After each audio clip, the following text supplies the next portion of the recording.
Hello everyone, I'm Dr. Sri Banerjee, core faculty for the College of Health Sciences and Public Policy at Walden University with the joint appointment of faculty member at Ross University School of Medicine. And in this video I'm going to be going over something called heuristics. And previously I've talked about this, but what is important here is to be thinking about all the different types of heuristics that is there. For starters, and this is something actually that others are applying to dissertations, and I've seen this before.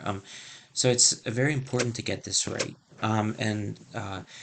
The most important uses, there's about 4 uses: reduce mental effort needed to make decisions, simplify complex and difficult questions. They are a fast and accurate way to arrive at a conclusion and help with problem solving. So sometimes it's a little bit difficult to try to get to a decision. So one of the ways that people do that is through mental shortcuts. And then this goes into kind of how this creates bias. It was conceptualized by Nobel Prize winning cognitive scientist, psychologist Herbert Simon. And this was actually from the 50s, but in the 70s it got revamped. And so heuristics are used, again, as attribute substitution, effort reduction, to reduce the mental effort, and fast and frugal. You can argue some theories through heuristics, which you wouldn't be able to otherwise. One of the most popular ones, which I always talk about, is availability heuristic. So, for instance, if you were to see a particular color, then you start to recognize that color everywhere else, even if it may not be the most frequent color. So this is availability heuristic. If you're thinking of flying and suddenly think of a number of recent airline accidents, it might not be that air travel is more dangerous, it's just you're seeing them much more because you're worried about travel.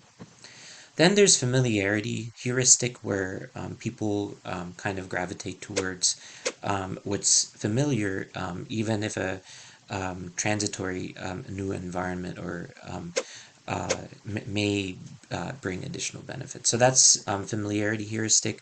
Representative heuristic involves making a decision by comparing the present situation to the most representative mental prototype. So, for instance, you might find that you're talking to somebody with a similar name.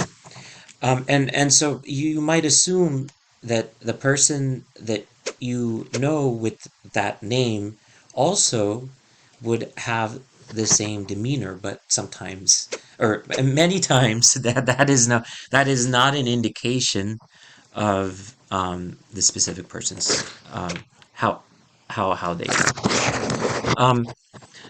And that's affect heuristic. Anchoring bias, anchoring heuristic, is to be influenced by overly by the first bit of information we hear, making poor choices rather than kind of allowing it to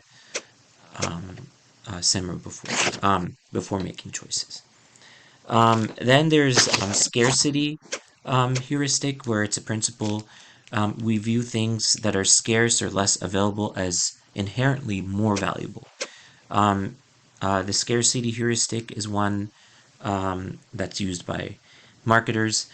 You've probably heard get this while supplies last, or going out of business when it's actually not.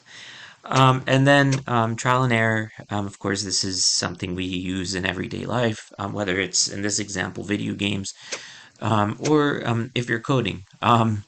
In programming, this might be difficult. So what's the difference between heuristics and algorithms? Algorithms are a step-by-step instructions that lead to predictable, reliable outcomes, whereas heuristics are mental shortcuts that are basically best guesses.